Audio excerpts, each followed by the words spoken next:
job was to go to the Marine store and film. Don't wanna sleep in, cause I got something to prove. I gotta take what I hate and finally make a move. I think of you and all the shit you don't do. Well, I'ma make hella sure that I don't become you. I have no regrets, yeah, I'll tie up my chest. I'll never forget what it's like to be in debt. Been stabbed in the back bed, I'll show you what happens. Pass me the mic and I'll show you with action. I feel this pain, you already know. Turn that to gains, let my money show. I've got these things that I can't let go. Watch me turn this life into something that you can never own. So before we get into this next clip, I figured I'd show on Google Earth a little better because the GoPro never does justice. Everything looks far away. So we were showing up in Bainbridge Island, Eagle Harbor, and I'm going to show you we basically lost the engine. We dropped down to idle and lost the engine. So coming into here, I'll show you why this was why we were so, well, lack of a better term, pissed off. So we've been on boats before where we've had the fire go out. Usually got a second until you're in any actual intimate danger. Usually, I mean, you're close to something, but you have a second to think. So we came in this cut, when you come in, there's a series of buoys, and you got to come in here, around here, and share this cut with this guy over here. So you can kind of see some stuff here and some shoaling and everything here. But this area is super shallow. That's why there's actually multiple sets of buoys that kind of lane you through this. We were coming on this side, as this side's still pretty shallow, coming on this side when the fire went out and just died right here. So after the side tide and trying to kick it back up, we ended up drifting. Of course, the wind pushed us right into all this shoaling here. And that's why you saw we were so irritated. I mean, this was a matter of couple minutes that pushed us into this area, and this is where people go high and dry plenty. I mean, so we came into here, and all of a sudden when we had the dinghy, I just pushed directly this way, knowing that we need to get over here, but just shooting for that buoy. But we were kind of coming on the inside. We got down to 9 feet, and that's at a medium tide, to give you an idea how this is. It was a +6, and so that's why we were so pissed off, honestly. I mean, there's plenty of times where fire goes out and you can do certain actions. But this one, between being a shallow spot, being in a ferry lane, you can't drop a hook, and this being a no anchor area here due to some environmental stuff they have here, we didn't even have the option to drop the anchor. So it was at that point, if we couldn't get the dinghy going, we would have just had to watch our boat go up ashore, and it was kind of an intense moment.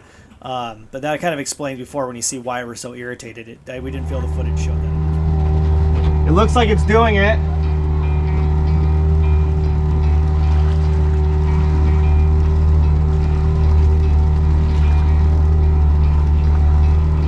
We're going over a Sandbar. Yeah, I see what you were dealing with. I didn't see the Sandbar on the fucking... What a shitty fucking place to lose fucking... Fuck! 9 feet. Could you tell if the fuel filter was clogged? It didn't look dirty at all. What the fuck? 9.6, 9.7. Looks like we're gaining a little. Fuck, dude. They don't usually stick the marker on the fucking sandbar. Usually got a couple feet. That's why I wanted to skim it and get out of the path of this guy. 11.2. Okay, that's good. You're doing great. I'm gonna try starting it again. We got nothing to lose while we're waiting for slow-mo. We got 24 feet of water now.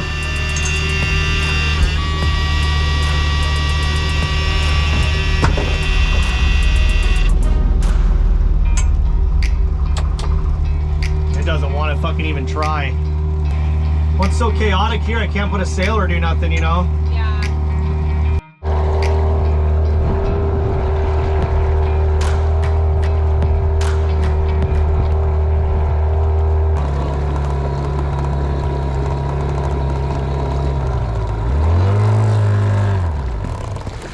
Did it seriously die? Hey, you want to get back up here?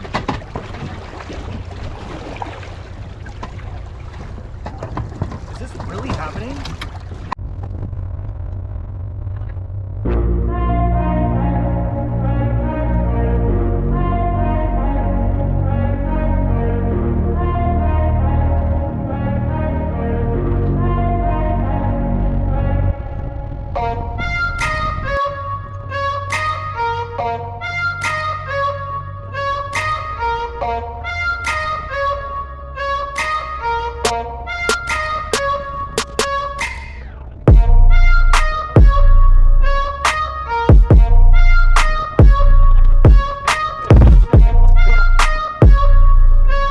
so I figured I should explain our little adventure coming in.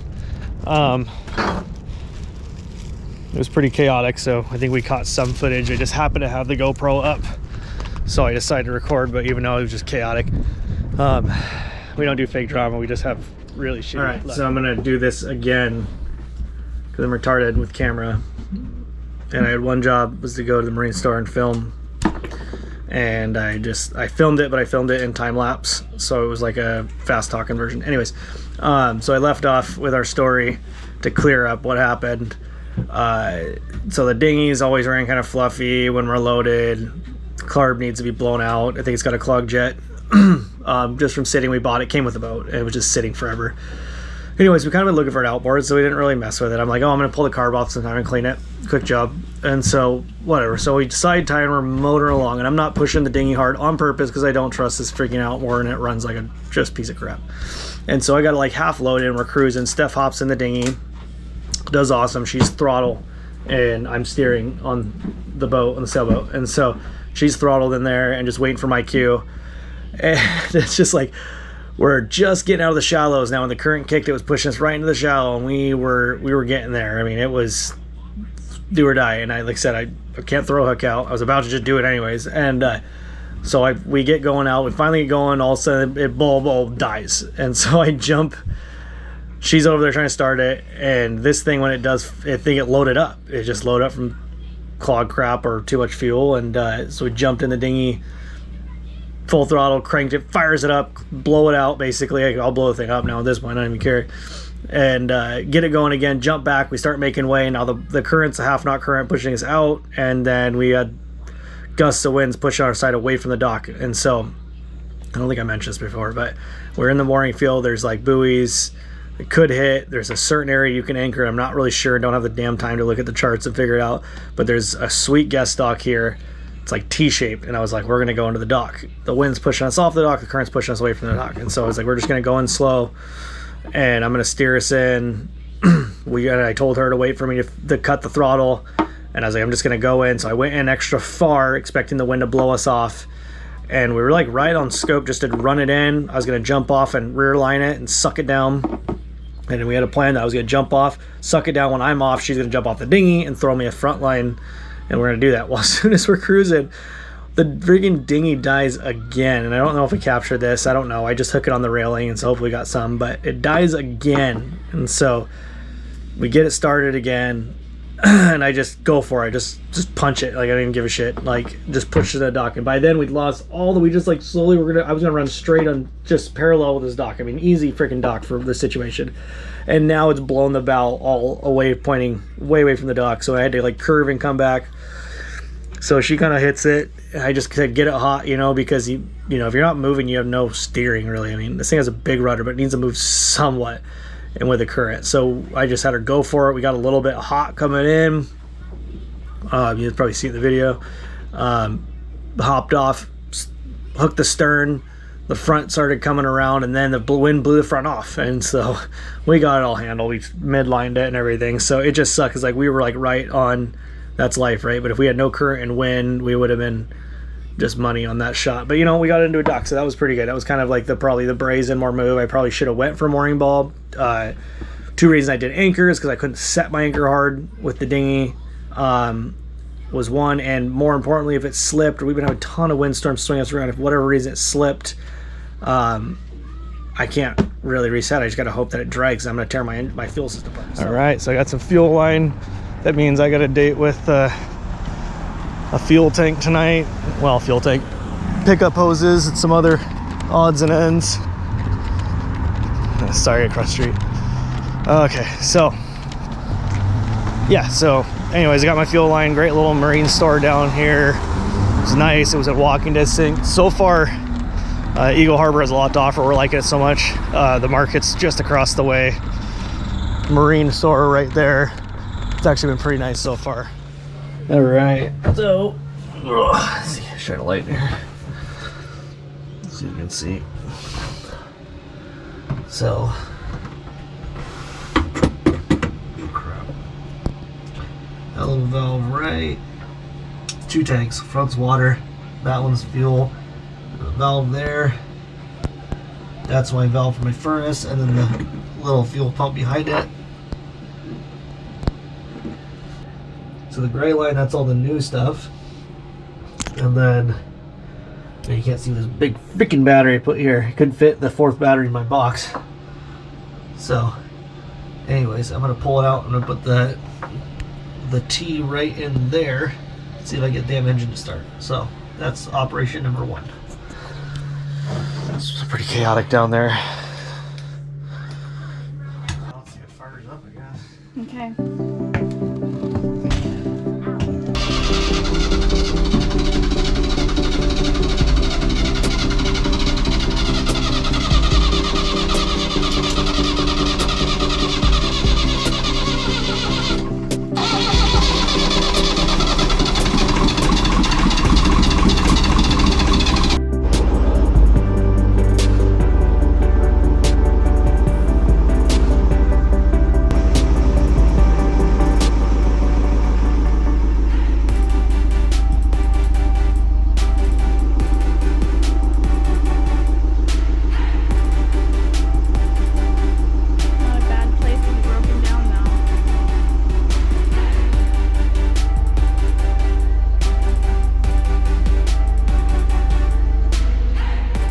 Alright, little update here.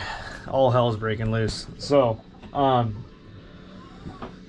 messed with this engine in the past. Anyone's followed it, I messed with it, and this thing has some gremlins, because what happens every time I do something, it seems happy. Now, the majority of this, end of the story, it was all bad fuel. And what I did is I ran the fuel out, we topped off with better stuff, pumped water out of it. When we first bought the boat, we pumped the water up the bottom, add stabilizer, and we're like, we'll just burn it, you know. And then just for good measure, we did injectors. Just, I strongly suggest any motor sit, you do injectors. We did injectors, and then we still found that the fuel in here was pretty bad. It was clogging filters, but it's ran. I mean, we have, like I want to say 60 hours on this engine, since 60, 70 since I put it back together, and it's been running good. The only hiccup we had was that one time we clogged a filter and it died, and then I fired it back up with a new filter, and it's been ran great since. So this is the frustrating part. We're having these issues. We could have, you know, we ran down, since we've left the dock, we've put like 10 hours of running, because we haven't had any real wind, and we do have wind. They're crazy gusts, like 35, 40 knots, and so we haven't been sailing. We've just been motoring around everywhere. So that's kind of a backstory. So to anyone that maybe is following me, be like, dude, you've been in this motor a couple times. Yes, I have. So I did the injectors because it was starting hard when we first got it. Had crap fuel, so we did the injectors. Had the pump, did the injectors, ran this thing.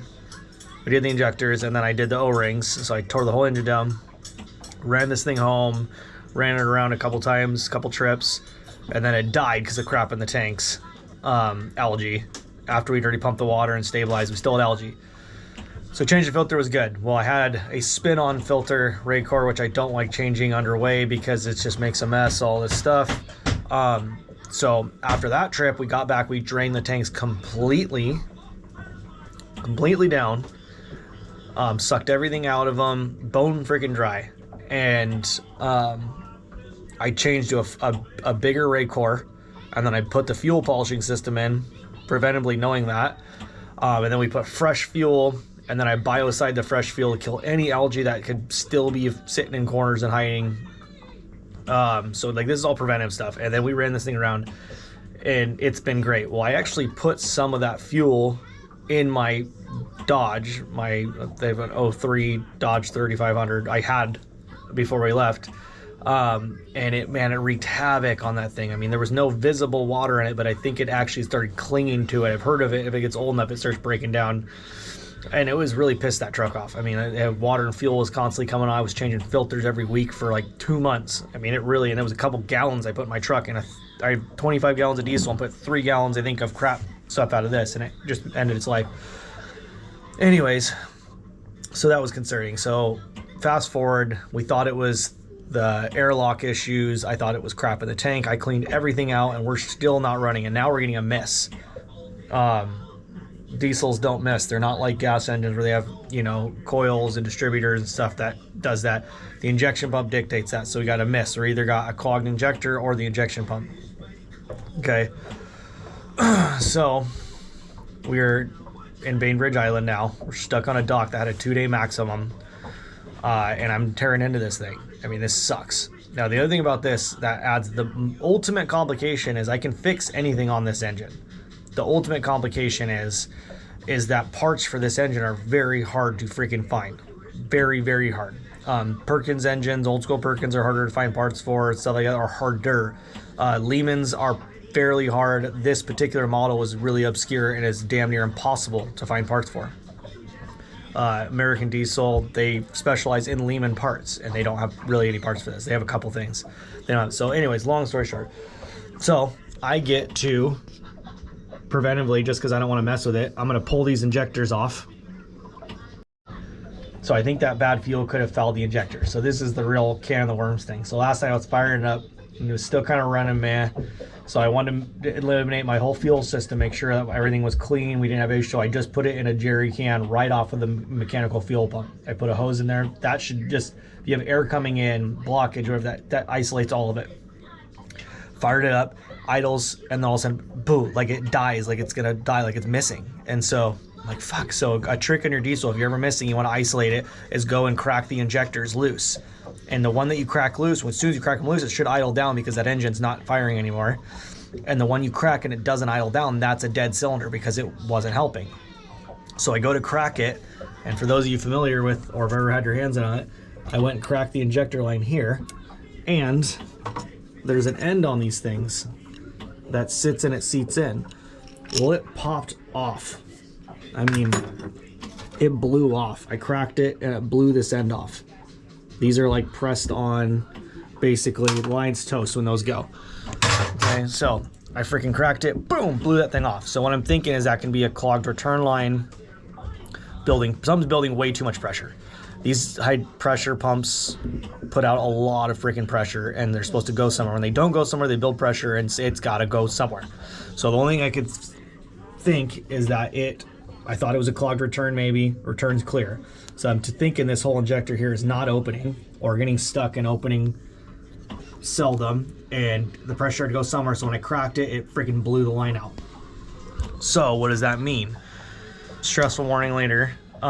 This isn't a big job. If we were in the boatyard, fuck, this is nothing, man. I've done this before. I can still knock this out. So we're at this dock, 2-day max. There's no anchoring in here in Bainbridge Island. They got some buoys, but they're trying to figure out what the heck's going on. They're not day use, I don't think. I don't know. We contacted the harbor master. Nice lady. She said, yeah, that's fine. We can stay and make repairs here. So what I'm going to do is I'm going to shotgun these injectors out today. Send them off to the injection shop that rebuilt them. They're great company. Northland Diesel up in Bellingham. Gotta give them a shout. They're awesome. So what they called them today, they said, yeah, let's do injectors first. So I'm gonna send the injectors off UPS. I can UPS straight to them. They will flow test them. If they're good, send them back. If they're bad, I said just do it. They're usually, last time they were a day turnaround. That's awesome around here. You can't do anything in a day. A day turnaround, they'll send them back to me. I'm gonna put them in, fire it up. And if that's still not running good, they're still running like crap, I think it's the injection. I'm skeptical of this guy. But I'm not going to go there first. I'd rather redo these. It's like $400 to rebuild these. They're cheap on these old ones. So I'm going to do the injectors. I haven't gone through one more time. But the thing that's the real bitch of it, because I can get this rebuilt too. So they're awesome. They said, let's do the injectors first. If that doesn't go, then we'll send us the injection pump and we'll do the same thing, and we'll just go through it. And that's about $1,000 usually to go through. It'll suck, but that's life. But the thing is, this freaking line, I can't find anywhere. I just can't find it. And so I'm going to order, this was a marinized tractor engine is the bitch of it. All marine engines are marinized engines from something else, from cars or something. They all came from somewhere. And this is not an industrial like semi truck, anything like that. This is a tractor motor from back. All right, so little girl kicked me out. She had to go potty. The engine room is in our one bathroom, so the door on that side, it sucks. I get kept out every time someone's in the bathroom. So, anyways, I'm gonna try and find some classic tractor parts to get those lines in or in place. But it sounds like I can get the parts replaced for the injectors and the pump. but this one freaking line is the thing that's going to screw me. And so, yeah, I talked to the harbor master so we can stay here until we get our repairs done, which is super awesome. It's a killer dock.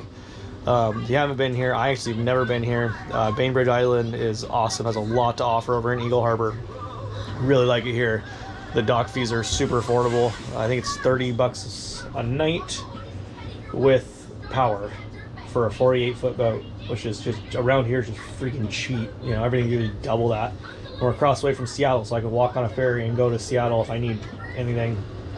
And so, anyways, yeah, it's not even about like the fix. That's the bitch of it with this engine. You know, we've gone back and forth on where we're going to repower this boat. This engine's awesome. I really like the Lehman engines. I do, but this thing has got so many gremlins. I thought about just redoing the pump to do it, and I'm like, nah, I don't want to do that. It's expensive, you know. And it ran so freaking good. It was running so good, even on that shit gas, but I think I could have torched those injectors. So that's where we're at now. We're going to send it off. I'm going to shotgun these out. I can get these injectors out in like, half hour maybe not even that. I can knock them out pretty quick. I'm going to send stuff to UPS, get them shipped out. I already called Northland. They're waiting for them. They're going to put a rush on it, which is super cool. I appreciate it so much. So we got people in our corner right now, but the goal right now is like, do we fix it at this dock, or do I move it to somewhere else more where I can take my time, you know, to do it? And so for now, we're going to try to fix at this dock. I'm going to do this. I'm going to put an order in for injector lines. I'm going to kind of roll the dice because I can't find anything for this motor. I've worked on so many things over the years, and this boat engine is the most obscure thing I've ever seen. It's quite crazy. So anyone not familiar, we have a Lehman 4D220. It's not the 80 horse, it's not the 20 horse, it's the 65, 70 horse. I've seen it both ways. It is crazy hard to find parts for. I like the engine, which is just a real bummer. You know what I mean? Like we're looking at, like, we're at a point where we're probably going to repower in the next year or so. I think when we're more financially ready for it. We don't want to do it right now, but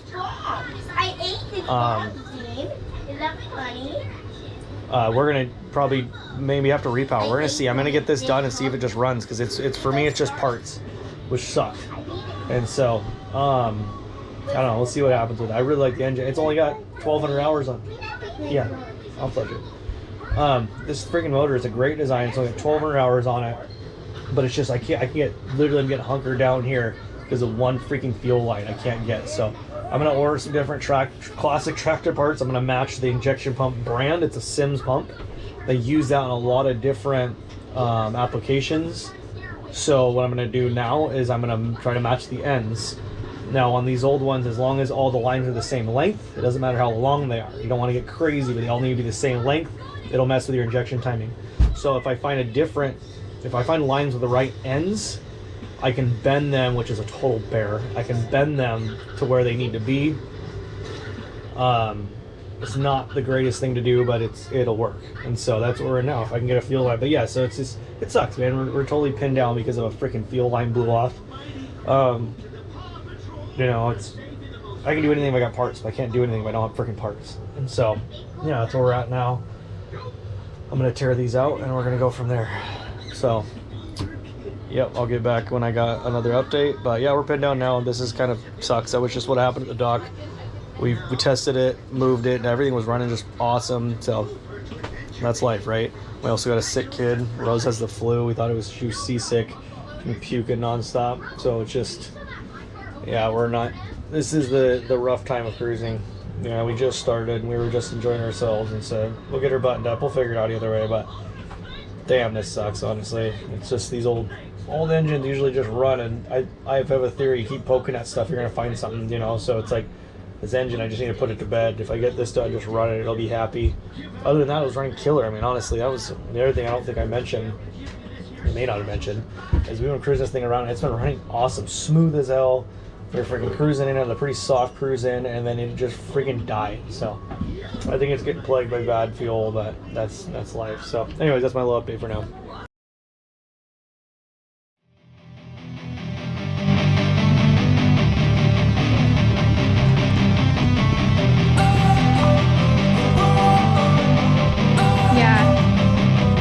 Don't wanna sleep in, cause I got something to prove. I gotta take what I hate and finally make a move. I think of you and all the shit you don't do.